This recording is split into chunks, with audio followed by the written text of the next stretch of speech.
Al término de la guerra, el bando vencedor estableció un dominio absoluto y total sobre la vida educativa e intelectual del país. Todo el sistema educativo quedó inmerso en un ambiente de censura, vigilancia y adoctrinamiento, sumido en la ideología mitad fascista, mitad católica, que convirtió a la España de los años 40 y 50 en un auténtico páramo cultural. Los libros de texto se llenaron de referencias al caudillo, a la victoria, a la raza, al pasado imperial del país y a la exaltación de los valores católicos más reaccionarios. Cualquier planteamiento crítico quedaba excluido. El racionalismo, el liberalismo y el marxismo quedaron prohibidos por antiespañoles.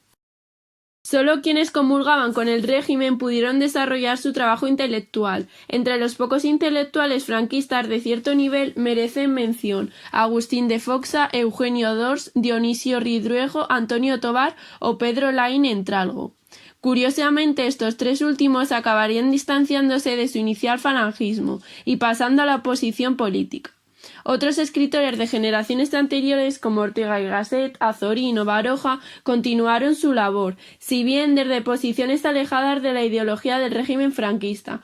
Solo algunos como Dámaso Alonso, Camilo José Cela o el joven Antonio Buero Vallejo fueron capaces de mantener cierta independencia o sentido crítico.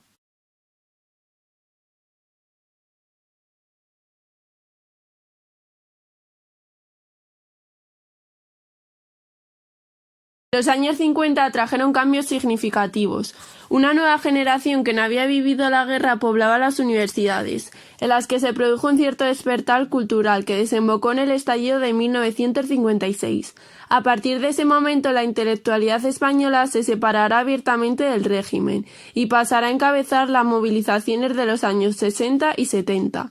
La nueva literatura española la encabezan los novelistas Rafael Sánchez Ferlosio, Miguel Delibes, Carmen Martín Gaite, Gonzalo Torrente Ballester o Luis Martín Santos. En la poesía destacaban Gabriel Celaya, Blas de Otero y Salvador Espriu. En el teatro a Buero Vallejo se une ahora Alfonso Sastre, y en el campo del pensamiento apuntan las figuras de Julián Marías, Xavier Zubiri o José Ferrater Mora.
El cine de la posguerra fue pobre y provinciano. Se proyectaba precedido por El Nodo, el documental informativo propagandístico de emisión obligatoria. Los éxitos de la época, Raza, con guión del propio Franco, Los últimos de Filipinas o Sin novedad en el Alcázar eran películas de propaganda del régimen. En la década de 1950 aparecen dos cineastas que rompen con la monotonía y la complacencia sensiblera reinantes: Luis García Berlanga y Juan Antonio Bardem. Ellos abrieron el camino a una nueva generación de directores como Carlos Saura, Basilio Martín Patino o José Luis Borau, que en los años finales del régimen realizaron un cine crítico y de gran calidad.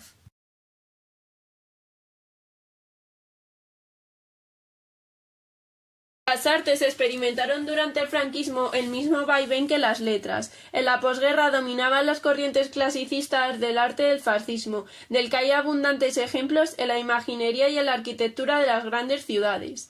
Ejemplo de ello es la obra faraónica de la Basílica del Valle de los Caídos, mausoleo gigantesco construido durante casi 20 años por presidiarios republicanos.